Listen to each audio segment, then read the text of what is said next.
Quelle était la différence entre le Fils et Dieu le Père? Il avait une âme. Il était un homme disposant d'une volonté qui pouvait l'influencer. Ne pensons pas que parce qu'il était Dieu, les choses étaient faciles pour lui. Il était confronté à des difficultés qui nous dépassent. Quand il a été dans le jardin de Gethsémané, il a été confronté à un combat contre tout un royaume qui s'est levé contre lui et tendait à le pousser à agir par lui-même. Renoncer à soi-même, se charger de sa croix et le suivre s'adresse à tout le peuple de Dieu.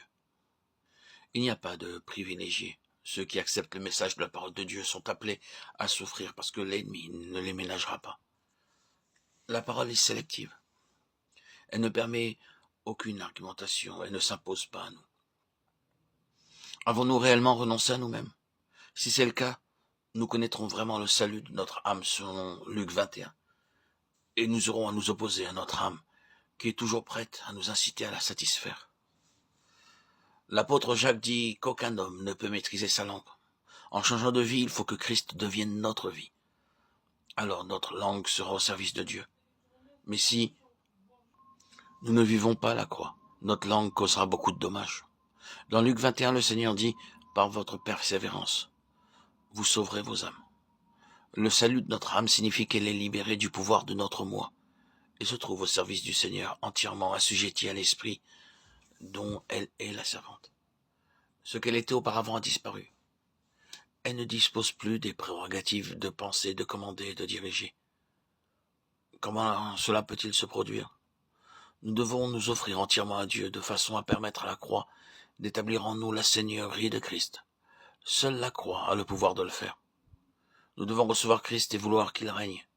Mais s'il est simplement sauveur, nous n'y parviendrons pas. Il doit être Seigneur, disposant d'une entière liberté pour agir en nous. Pour que nous soyons dans les réalités pratiques de ces versets 34 et 35, nous devons nous tenir sur la base de notre position en Christ. Selon le passage de 1 Corinthiens chapitre 1 verset 30, c'est par lui que vous êtes en Jésus-Christ, qui par la volonté de Dieu a été fait pour nous sagesse, justice, sanctification et rédemption. Nous sommes donc en Christ par la volonté de Dieu. C'est une position dans laquelle nous devons demeurer sans faiblir. Selon l'évangile de Jean chapitre 15 verset 4, demeurez en moi, je demeurerai en vous.